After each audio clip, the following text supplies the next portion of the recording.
Hey, Joels, how you doing today? Oh man, I'm doing fantastic. Great to be back on the Lee Gerson show, and this is a Lee pick. Now, Yeah. we'll see. The last episode, I picked something he just dug the hell out of, and I couldn't stand. So we'll Yeah. see if this works. If maybe it was the reverse here, or if we both like it, or something to that effect. What are we doing today, Lee? We're doing a group called Quill. Not the Quill. You'll get picked on if you call them the Quill. The Quill warriors will come after you. I already got attacked online. So I don't want to pick on the Quills. It's Quill. Let's get that straight, folks. Or it's the group Quill from the 70s as opposed to the 80s or 90s, of which there are some. Yeah. And I doubt that they're as good as these guys. They're more heavy metal. Oh. So you might like them better. I tend to avoid them. But, well... A metal band called Quill. That just doesn't sound... well, when you see their covers, you'd... makes sense, then. Yeah. Just like that... metal band called Hawk and Dove. Huh? That don't make any sense. It'd be like Dove. When you play death metal, is the name called Dove? Yeah. Quill doesn't work for me as a positive name for a metal group, but yeah. Well, it's just like April Wine. Their name was kind of misplaced, but anyway, they have an interesting kind of career. If you have already read up on them, you would probably know. Yeah, I wasn't able to, so I know nothing about these guys. Nothing. Zero. Huh. Just the songs and what I thought. So give us a little clip notes about Quill, Lee. Yeah, they were the very first group to go on stage at Woodstock. And huh? Did you hear me? No, I cut out a second. I hear you now. Yeah. They were the very first group to go on stage at Woodstock, at the Woodstock concert. And they were also not shown on the film because they said that while they were performing, the camera crew was still getting everything ready, so they just managed to get 2 or 3 minutes of their last song and decided it wasn't worth putting that on the film. And then later they looked in their archives and found, oh, we actually have about 30 minutes. Oops. So you can now see their show from Woodstock, but it wasn't in the movie. And I don't know whether they were one of those bands who lived like maybe 2 blocks away from Yasgur's farm, and so they just pleaded their way to come on, and since they needed one more group, they said sure. But it kind of almost sounds like that. And not a great endorsement there, but I'm not talking about me, but I'm talking about their career obviously didn't do much, except they were on a subsidiary of Atlantic where I would say 3/4 of all of the albums that were on that subsidiary became obscure like Quill, except, well,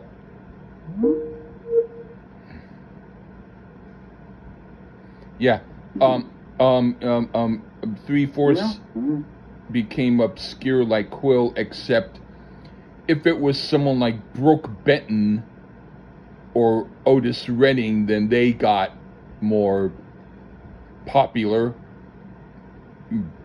buying public. But for the most part, groups like another group like Sweet Staven Chain, which was on Cotillion, and also were from New York and didn't, they probably were in back of Quill, and then later on fought them, saying, if you guys hadn't shown up, we would have pleaded for that beginning spot on Woodstock. Thanks, dudes. Anyway, so, all right. Is there any member of note that anybody should be aware of? Doesn't matter. The only thing that I know is that two of the brothers, their last name is Cole, C-O-L-E. But that's about it, huh? Yeah, and that's only if you look it up and know it. No, nothing of note, except they played in Woodstock. Anyway, they played in Woodstock, and let's see if they passed that they're better than Nantucket test. Oh, okay. Yeah, the bar's not very high there. Little Army. Okay. Yeah. Anyway, the first one, Lee? Yeah, I will. The first song is Thumbnail Screwdriver. Okay. Very quirky song, which I love. It's my type of jam. Might not be anyone else's, but these guys know how to be good weird. And they rock pretty good.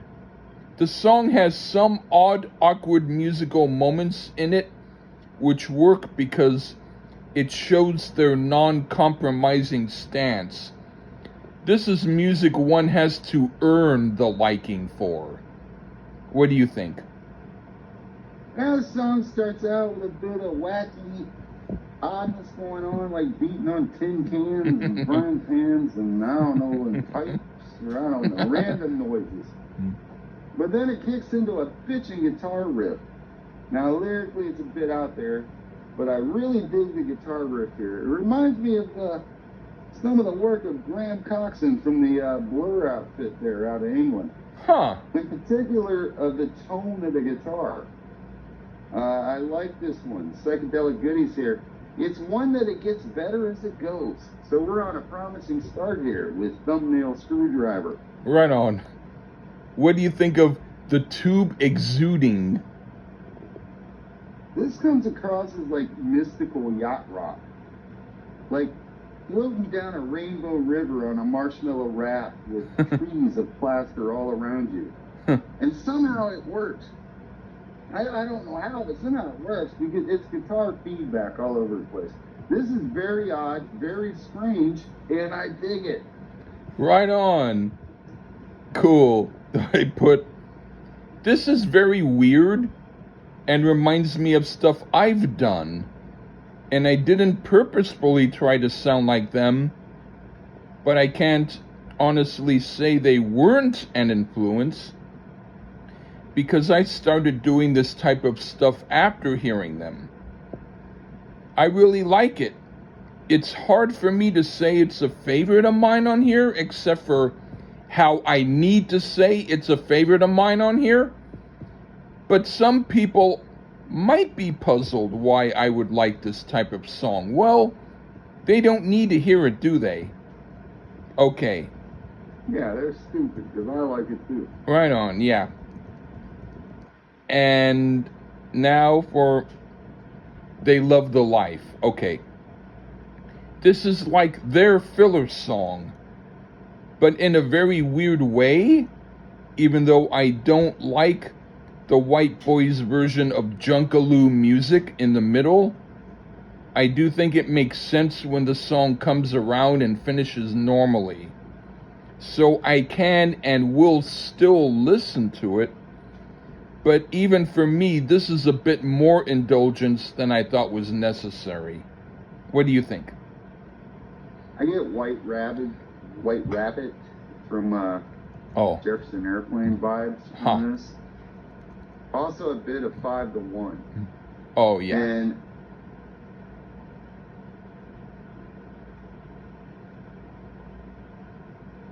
hello?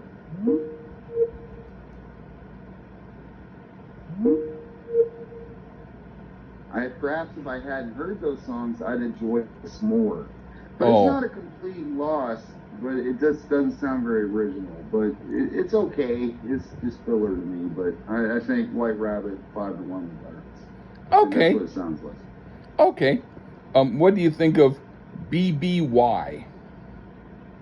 The odd whistle in the beginning made me laugh, so that's good. I'm not sure if comedy is what they wanted, though. This one is about half good when they aren't noodling around. There's a lot of noodling, and the song's all over the place. Really bad horns throughout. I thought it was a mess of a song, but it did make me laugh a bit, so that's okay. Okay. I put, this song is great. It's everything I love about this group, and it's one of the other favorite songs of mine on the album. I give it 4 thumbs up. Okay. Now for Yellow Butterfly. Okay. This sounds more like a DIY garage band amateur guitarist singer-songwriter type of thing. But I also have to say that it totally works. And I like it a lot, so I have nothing against their DIY garage type song here. What do you think? I really enjoy the production of the guitars. I like how they sound on it, and I like some of the strings here. But this is sound that should stick with the incomparable Syd Barrett. I think he did it much better, because I get Syd Barrett vibes from this song. But I do like the way the guitars sound, though, so it's not a complete loss. That's cool. What do you think of Too Late? So far, I think it's about the most accessible sounding, conventional type song. I don't like the drums here, though. The style does nothing for me. If there was some better drumming, this could have been the best song in a conventional sense. I'll say I like the idea, but not the execution.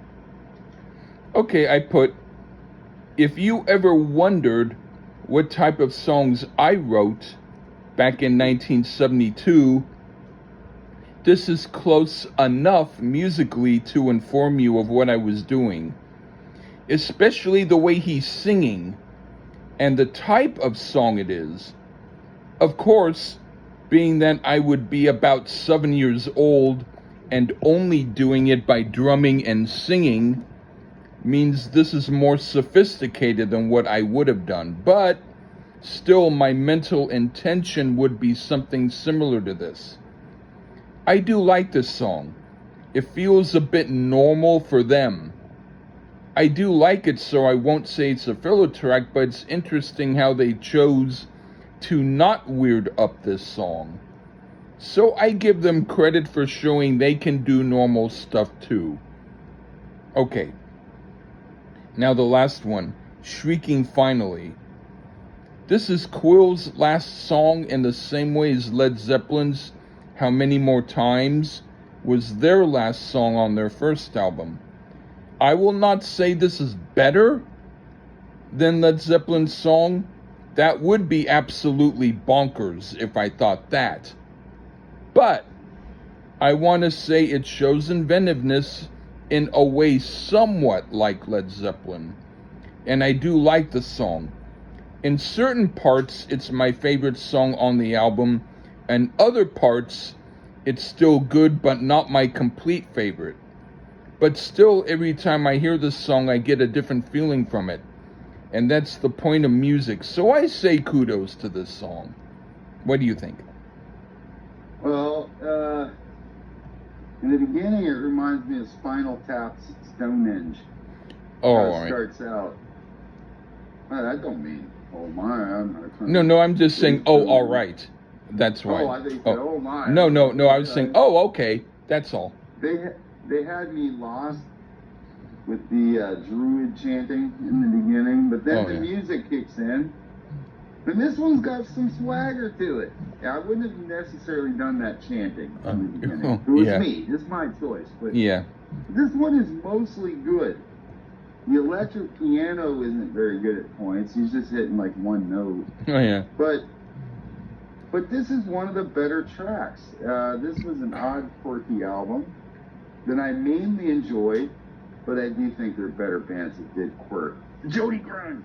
Oh, okay. But I overall, this was way better than Hank III. Huh. There you go. I'm glad that I gave you a somewhat better tasting pie. Yeah. Yeah. Maybe I should have added a little more sugar, but it was sweet enough. But it was sweet. But it was sweet enough. Doobie Brothers and ice cream. Yeah. Yeah, but it was still worth the check. It was worth the listen, folks. Thank you. If you look it up on YouTube, though, look up Quill, the Quill, and you'll get a funny chicken video at the end for no reason. Yeah, that's really out there. It has nothing to do with the album. Yeah. It kind of makes sense, though. It actually kind of makes sense in the grand scheme of things. Yeah, because it's weird. Wacky. Huh? Yeah, it's weird, and the album's kind of weird and quirky, but I like most of it. That's cool.